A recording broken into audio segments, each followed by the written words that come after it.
Now, I'm going to bring on Neptunes Lagoon, and I'm going to pre-warn you that Neptunes Lagoon is raw.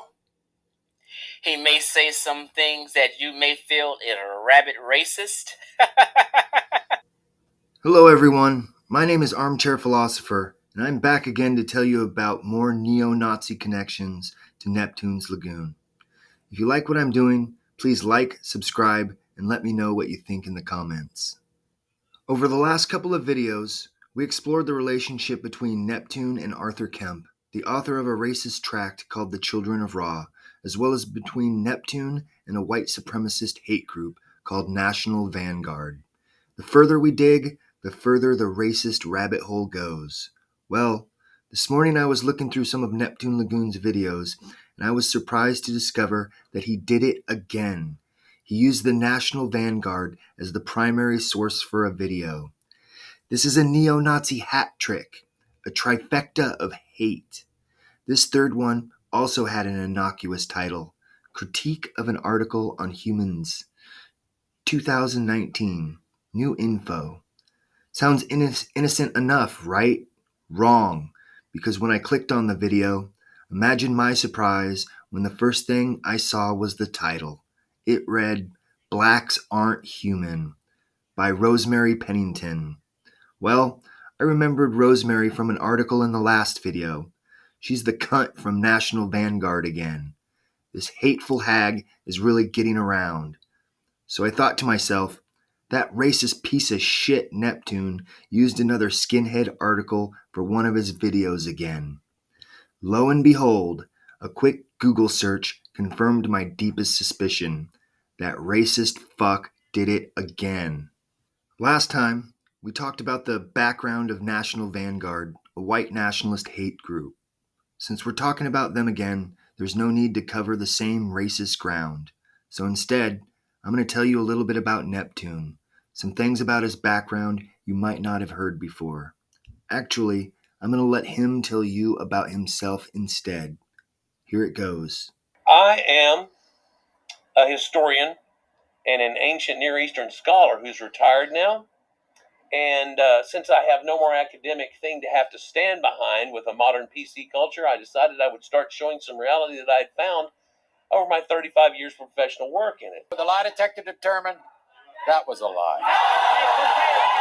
And I'm doing so, and with you and your finger in crap makes no difference to me whatsoever.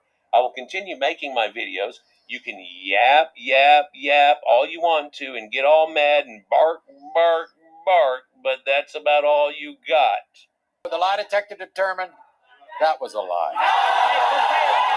So there it is. Neptunes Lagoon claims to be a historian and a retired ancient Near Eastern scholar with 35 years of experience. The lie detector determined that was a lie. And nothing left to lose. And he doesn't give a fuck about what you or what anyone else thinks about his white supremacist ways. The lie detector determined that was a lie. Now let's get back to Neptunes Lagoon using another white power skinhead article as the basis for another lesson. So I started the video. Right from the jump, Neptune stated that he had gotten the article from a genetics magazine, and that a subscriber had sent Neptune the article to get his opinion about it. This seemed odd to me because the usual response when someone sends you an unsolicited, white supremacist, hateful screed is to tell the sender to fuck off and get wrecked. But no, not Neptune's Lagoon. That's not how he rolls. Again, who the fuck is Neptune hanging out with that they feel comfortable sending him this kind of white power shit? Was this subscriber actually a grand dragon or imperial wizard of the invisible empire? Maybe some old felon who did time and clicked up with the Aryan nation in the clinker? Who fucking knows what kind of degenerate fucks Neptune's Lagoon associates with? Anyways, let's hear Neptune lie his ass off, something he has no qualms about doing. Okay, here's a critique of an article from back in March 14th of 2015 in a genetics magazine. The lie detector determined that was a lie.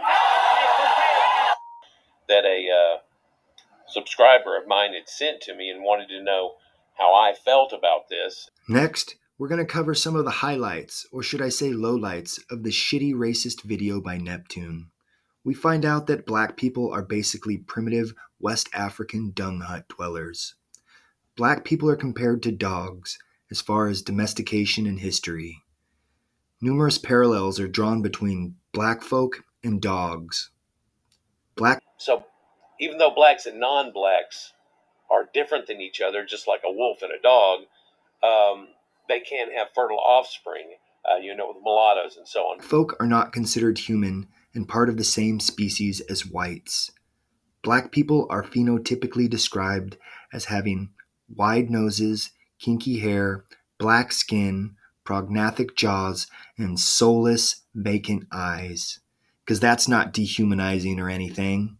Anyhow, blacks have wide noses, kinky hair, darker or black skin, high waist to hip ratios in their legs, and different differences in those skeletal structures. Prognathic jaws, which means it protrudes lower, long arms, and this guy calls them soulless, vacant eyes. This guy says that everything about that is ugly. Everything about them is ugly. Black people have the lowest IQ in the world. It's true that Negroids have the lowest average IQ on the planet, and the only people that really get teetering around there are the Australian Aborigines. Both of these have never developed a higher culture and the things that it takes to actually add up to a higher IQ. In fact, they didn't, blacks or Aborigines didn't really have written languages or anything either until written, which is like a prerequisite to even get onto the board. In fact, Bantus achieved the mentally retarded level of 70 IQ points. Now, the Bantu achieves the mentally retarded level of 70 IQ. And indeed, the idea for mentally retarded used to be like 85, and they dropped it down to 75. Made a lower number because there was too many people teetering on the number, and it just looked terrible, and of course, made them feel terrible. So they lowered the number, and then there's affirmative action. All these things have been done. African Americans do marginally better with 85 IQ points. So the highly cultivated, well-fed, well-cared for, partially white African Americans reach 85 IQ. I think that is the average here in America now. It's like 85 to 88. Sub-Saharan Africans had no written language, no wheel, no architecture, no human existence even. Blacks are unique in that when we arrived, they had no written language, no wheel, no architectural works, nothing at all that would indicate they live a human existence or one that would be similar to ours. Almost a pre-Stone Age existence, because they didn't really have a lot of the traits that we even give to our Stone Age or the Neolithic people. Then, Neptunes Lagoon does a long tie-in, bringing his other racist master teacher, Robert Sepehr, into the conversation, so he can shit on black evolution as inferior, while praising white evolution as superior. Robert Sepehr points out how sub-Saharan Africans are descended from Homo erectus, who died off because they were lazy. Homo erectus, for example, had a very small brain, did not wear any clothing, had no advanced tools, no bow and arrows, no agriculture, no animal domestication, no boats, no metals, no writing, etc., etc. Archaic alleles consistent with several independent admixture events in sub-Saharan Africa have also been found. At least 2% of the genetic material found in sub-Saharan African populations, for example, was inserted into their genome approximately 35,000 years ago from archaic just means old, hominins that broke away from modern human lineage around 700,000 years ago. This admixture event happened with archaic hominins who once inhabited Central Africa.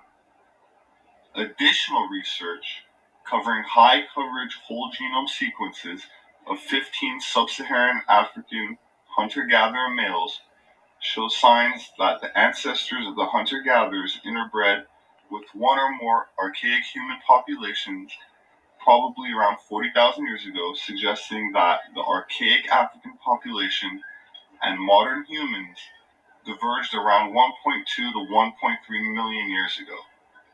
In addition, protein in the saliva of certain African populations, such as the Yoruba tribe, shows evidence that a species of archaic humans contributed DNA into their gene pool, and this species was referred to as a ghost population, pointing to an extinct group of archaic humans which appear to have contributed DNA into the gene pool of modern populations in West Africa. Black people didn't achieve anything on their own without lots of help. Today it's questionable what blacks could achieve on their own, without the intervention of others giving them all the things they could never have produced or maintained themselves. Though we see blacks walking around in business suits now, speaking English, shooting guns, and making use of all sorts of non-black generated goods and services and inventions and ideas and discoveries, none of them originated from the black man. Without the continuous intervention of charity into black Africa, it's unknown whether they could even maintain what they have. Indeed, nowadays we realize there's a huge population explosion due to us inferring all the help we did and the medicines, and now they can't really sustain themselves. It's becoming an extreme burden on themselves and the rest of the world, and it's quite a problem. It's unknown whether they could even maintain what they have now, or if they would simply regress back to mud huts the moment that are shortly after we left. All blacks do is rape, riot, and get a bunch of handouts. All they do is rape, riot, steal, sell drugs, and demand more handouts from the government. Black folk make up the majority of AIDS cases and have a bunch of deviant sexual behaviors. Blacks are the majority of AIDS cases and all other STDs. Their STD rates are completely out of proportion to all other groups. Even homosexuals have a hard time keeping up with the black STD rates. And indeed, that has a little bit of truth to it when you look at the numbers. Whereas every other people on earth developing a family structure, blacks still roam around aimlessly screwing everyone they meet and never staying to raise the child. Black people like to rape white women. Yep, black people are going to rape a whole lot of white women. The lie detector determined that was a lie. Just supposed to be normal. We're supposed to even accept this type of thing, I'm guessing. Yep, black people are going to rape a whole lot of white women. Yep, black people are going to rape a whole lot of white women. Just supposed to be normal. We're supposed to even accept this type of thing, I'm guessing. So now that we've been on this wild white power ride together, exploring connections between Neptunes Lagoon and neo-Nazi white nationalist fascists, it's time to wrap things up. Neptunes Lagoon is an evil racist motherfucker. He deploys an article from the National Vanguard like a Trojan horse to trick his unsuspecting audience into passively accepting his neo-Nazi propaganda. Yeah, Neptunes Lagoon acts like he's critiquing it, but he agrees with 98% of that racist shit. He's in lockstep with that black-hating cunt author, too. All these motherfuckers are evil. That's why I'm trying to get the word out around these YouTube streets that Neptunes Lagoon is persona non grata. He's finished. Kaput. I especially want Egyptologist 7 to know about Neptune Lagoon's racist connections. She's credible and does good work, but it absolutely blows my fucking mind whenever I see her boosting Neptune. Let me give you an example. A few weeks ago, Neptune made another video about blue-eyed, red and blonde-haired Egyptians. He Aryan-splained how the people that matched the most with ancient Egyptians in modern times are Western Europeans. In response, Egyptologist 7 left a comment, commending Neptune for another great upload. What in the actual fuck? I respectfully asked her if she was co-signing Neptune's conclusion, but, of course, she couldn't extend the courtesy of replying back yay or nay. Then, I started noticing that she had left a lot of other positive comments on Neptune's wacky racist videos.